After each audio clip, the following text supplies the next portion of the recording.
हाय दोस्तों, स्वागत है मेरे यूट्यूब चैनल।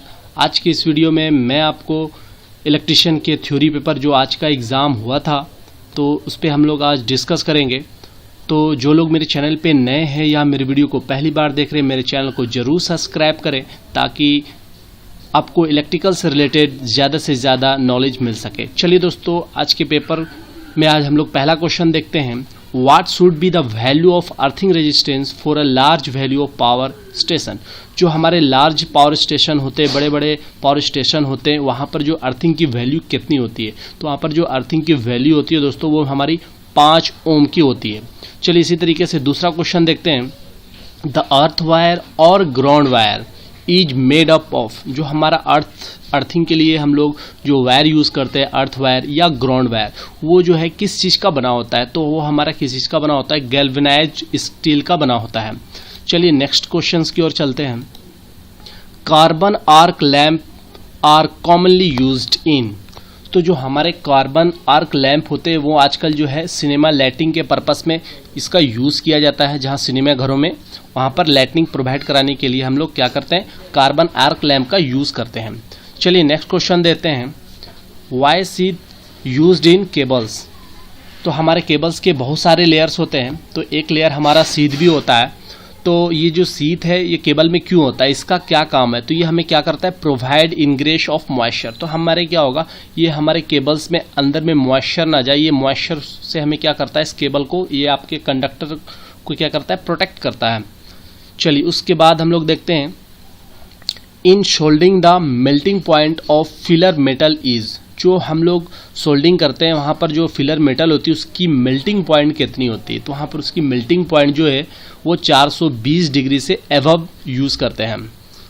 नेक्स्ट क्वेश्चन हम लोग देखते हैं। Materials that allow electrons to flow through them are known as, तो वैसा मटेरियल जिसमें क्या हो, इलेक्ट्रॉन्स जो हो फ्लो हो जाए, तो उसे क्या बोलेंगे? नॉर्मली सिंपली ये क्वेश्चन है, ये आपका कंडक्टर हो जाएगा। नेक्स्ट क्वेश्चन देखते हैं। A 10 ohm resistors is powered by a 5 volt battery.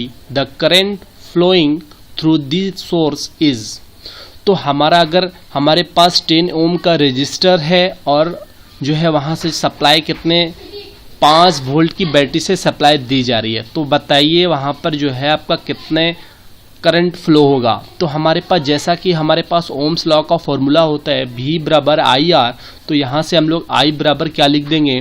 V by R। तो यहाँ पर हमारा वोल्टेज 5 दिया है और रेजिस्टेंस हमारा 10 दिया है। इसे डिवाइड करेंगे तो मुझे क्या मिलेगा? 0.5 एम्पेयर मिलेगा। यहाँ पर मैंने क्वेश्चन में देखे थे, यहाँ पर देखिए टाइमिंग भी दे रखा था, तो ये 2 ऑप्शन तो ऐसे ही गलत हो गए। चलिए दोस्तों नेक्स्ट क्वेश्चन देखते हैं। The statement which correctly represents Ohm's law, तो ये मुझे लगता है सभी लोगों को पता होगा। Ohm's law क्या कहता है? V बराबर IR, ये पहला वाला ऑप्शन जो होगा ये इसका करेक्ट आंसर होगा। नेक्स्ट क्वेश्चन की ओर चलते हैं। KCL इज बेस्ड ऑन, तो KCL क्या होता है? Kirchhoff current law. तो हमारा जो किरचॉफ लॉ होता है वो 2 भागों में होता है, किरचॉफ करंट लॉ और किरचॉफ वोल्टेज लॉ होता है। तो यहाँ पर आपसे पूछा गया है KCL किरचॉफ करंट लॉ, तो ये किस पे बेस्ड होता है? Law of charge, law of conservation of charge. तो ये law of conservation of charge पे क्या करता है? बेस रहता है, इसी पे ये काम करता है।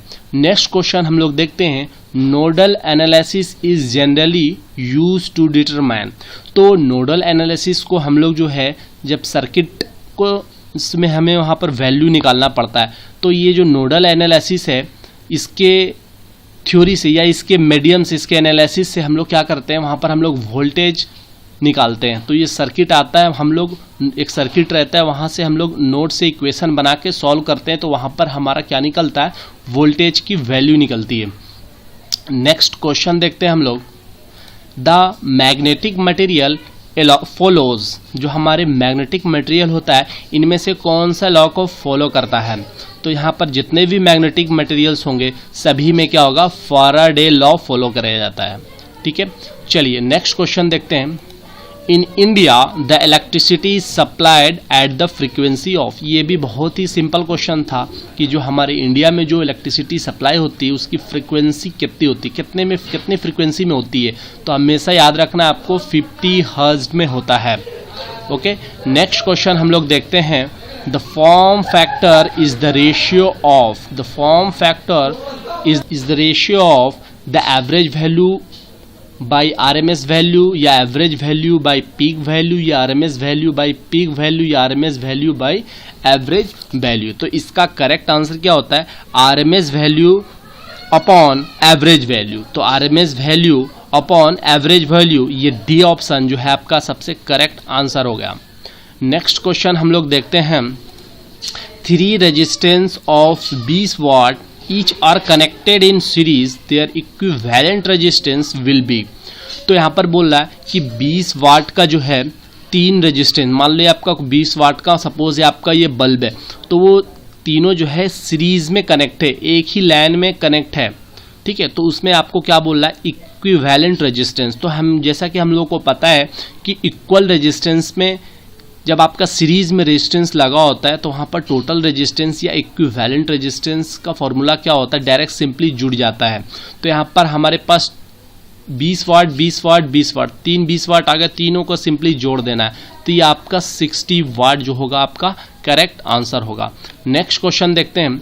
According to the Faraday's second law, the weight of different substances involved by the passage of same quantity of electricity are proportionally to their। तो इसका जो करेक्ट आंसर होगा केमिकल इक्विवेलेंट वेट, ये आपका करेक्ट आंसर हो गया पहला वाला। नेक्स्ट क्वेश्चन देखते हैं।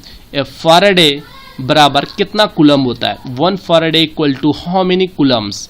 तो इसका एग्जैक्ट आंसर होता है 1 फैराडे बराबर कितना होता है? 96,485.33 कूलम। बट यहाँ पर ऑप्शन में जो आपके नियरेस्ट वैल्यू जो दिख रहे थे वो डी ऑप्शन 96500 कूलम्स, ये आपके ऑप्शन के अकॉर्डिंग ये आपका करेक्ट आंसर हो गया। नेक्स्ट क्वेश्चन देखते हैं। करंट इज मेजर्ड इन, ये सबसे आसान क्वेश्चन था कि करंट को मेजर किस में करते हैं? एम्पेयर में करते हैं। ये सारे लोगों ने बना चुके होंगे, तो एम्पेयर इसका क्या हो गया? करेक्ट आंसर हो गया।